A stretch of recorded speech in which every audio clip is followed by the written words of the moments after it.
할렐루야, 기도의 말씀 오신 여러분 사랑하고 축복합니다. 오늘 말씀은 로마서 13장 1에서 7절입니다. 사람은 누구나 위에 있는 권세에 복종해야 합니다. 모든 권세는 하나님께로부터 온 것이며 이미 있는 권세들도 하나님께서 세워주신 것입니다. 그러므로 권세를 거역하는 사람은 하나님의 명을 거역하는 것이요 거역하는 사람은 심판을 받게 될 것입니다. 아멘. 사랑하는 여러분, 우리가 직장이나 학교에서 혹은 일상 속에서 누군가의 명령을 받으면서 이걸 꼭 해야 하나? 혹은 이게 정말 옳은 일일까? 하고 고민해 본 적 있으시죠? 그리고 우리가 세금이나 법 때문에 불편하거나 억울한 마음이 들었던 경험도 있으시죠? 그런데 그런 불만을 느끼는 이유를 살펴보면 대부분 내가 손해보기 싫다는 마음에서 시작된 경우가 많습니다. 다른 사람의 상황이나 전체적인 상황을 고려하기보다는 오직 내 입장에서 조금이라도 유리하게 하려는 마음 때문에 불평이 나오는 거죠. 그리고 그 과정에서 내가 이 법을 지키는 게 맞는 걸까 하고 고민하기도 합니다. 바로 이런 우리의 마음과 고민이 오늘 로마서 13장 1절부터 7절 말씀과 연결됩니다. 바울은 이렇게 묻고 있습니다. 우리는 왜 통치자에게 복종해야 하는가? 그리고 어떻게 복종해야 하는가? 바울은 먼저 이렇게 말합니다. 각 사람은 위에 있는 권세들에게 복종하라. 권세는 하나님께로부터 나지 않음이 없나니 모든 권세는 하나님께서 정하신 것이라. 여기서 바울이 말하는 권세는 단순히 힘이나 지배가 아니라 하나님께서 세우신 통치의 권한을 의미합니다. 그런데 바울이 이 권면을 한 이유는 통치자가 착해서 혹은 믿을만 해서가 아닙니다. 당시 로마 제국과 유대의 지도자들은 결코 기독교에 호의적이지 않았습니다. 오히려 그들은 성도들에게 압박과 억압을 가하는 존재들이었습니다. 그럼에도 바울은 권위자에게 복종하라고 말합니다. 그 이유는 무엇일까요?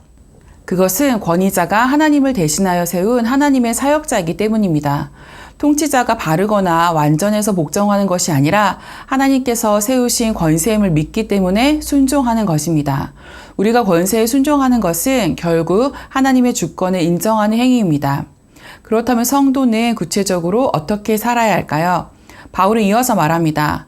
세금과 공세를 바치고 법과 규정을 준수하며 사회적 질서를 존중하라고 권면합니다.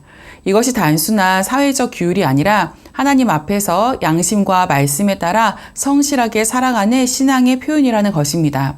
그런데 여러분, 통치자의 명령이 항상 옳다고 볼 수 있을까요? 물론 아닙니다. 통치자가 선한 일을 명령할 때는 복종해야 하지만 하나님의 뜻을 거스르는 악한 명령을 따를 필요는 없습니다. 그렇다면 우리는 어떻게 선과 악을 분별해야 할까요?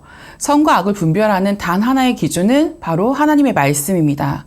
우리는 흔히 자신의 경험이나 지식, 편리함 또는 이익을 기준으로 판단하려는 유혹을 받습니다. 하지만 성도는 반드시 하나님의 말씀을 기준으로 삼아야 합니다. 권위자의 명령이 옳은지 그른지를 판단할 때 말씀과 기도를 통해 하나님의 뜻을 구하고 양심과 지혜로 분별해야 합니다.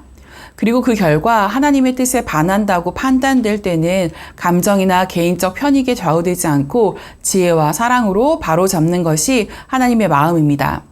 예를 들어볼까요? 직장에서 상사가 업무 지시를 내릴 때 우리가 보기에는 불합리하거나 불공평해 보일 수 있습니다. 이걸 꼭 해야 할까? 고민이 될 수도 있죠. 그런데 여기서 중요한 것은 내가 이 일을 옳지 않다고 판단하는 이유가 무엇인가입니다. 혹시 나의 경험과 이익, 편의 때문에 그렇게 생각하는 것은 아닌가? 내가 보는 기준이 하나님의 말씀과 뜻과 일치하는가? 이 질문을 던지며 기도로 분별할 때 우리는 하나님께서 기뻐하시는 방향으로 행동할 수 있습니다. 또 하나 기억해야 할 것은 하나님께서 세우신 권위자라고 해서 완벽하지 않다는 점입니다. 인간 통치자는 실수할 수 있습니다. 그러나 하나님은 여전히 그 권세를 통해 질서를 유지하시고 악을 억제하고 선을 장려하시는 분이십니다. 우리가 권세에 순종하는 것은 통치자가 완벽하기 때문이 아니라 하나님께서 세우셨음을 믿고 신뢰하기 때문입니다. 그렇다면 오늘 본문이 우리에게 주는 적용은 무엇일까요? 먼저 우리는 하나님께서 세우신 권세를 바라보며 주권을 인정하는 태도를 가져야 합니다. 권세가 선하든 그렇지 않든 하나님께서 세우신 질서를 인정하고 그 속에서 우리의 역할을 성실히 감당하는 삶을 살아야 합니다. 또한 우리는 성실한 시민으로서의 삶을 살아야 합니다. 세금과 법, 규정을 준수하며 공공의 질서를 존중하는 것은 단순히 사회적 규율을 따르는 것이 아닙니다. 그것은 하나님 앞에 양심을 지키며 신앙적으로도 책임 있는 삶을 실천하는 방법입니다. 우리가 사회 속에서 성실히 살아갈 때 하나님은 그 삶을 기쁘게 받으십니다. 그리고 때로 통치자의 명령이 옳은지 판단해야 할 때가 있습니다. 이때 중요한 것은 판단의 기준입니다. 우리는 자신의 경험이나 개인적 이익, 편리함에 따라 판단하려는 유혹을 받을 수 있지만 성도는 반드시 하나님의 말씀과 뜻을 기준으로 삼아야 합니다. 권세자의 명령이 옳은지 그른지를 판단할 때 말씀과 기도를 통해 하나님의 뜻을 구하며 분별해야 합니다. 그리고 만약 어떤 명령이 하나님 뜻에 반한다고 판단될 때는 감정적이거나 개인적 이해관계에 따라 행동하지 말고 지혜와 사랑으로 대응하고 바로잡는 삶을 살아야 합니다. 하나님의 뜻을 따라 행동하면서도 상대를 존중하고 사랑으로 설득하며 문제를 바로잡는 태도가 필요합니다. 이것이 바로 하나님이 기뻐하시는 방식입니다. 사랑하는 여러분, 로마서 13장은 단순히 국가 권세에 복종하라는 윤리적 교훈이 아닙니다. 이 말씀은 하나님께서 세우신 권세를 인정하며 그 안에서 성도로서 책임 있는 삶을 살아야 함을 가르칩니다. 우리가 하나님 앞에서 말씀과 양심에 따라 순종할 때 세상의 권세 속에서도 하나님의 뜻을 이루는 삶을 살아갈 수 있습니다. 그러므로 우리의 권위자가 하나님께서 세우신 자임을 인정하십시오. 어떠한 것도 하나님의 허락 없이는 이루어지지 않습니다.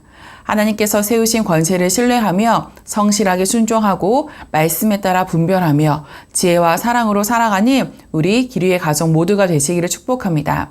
오늘도 승리하세요.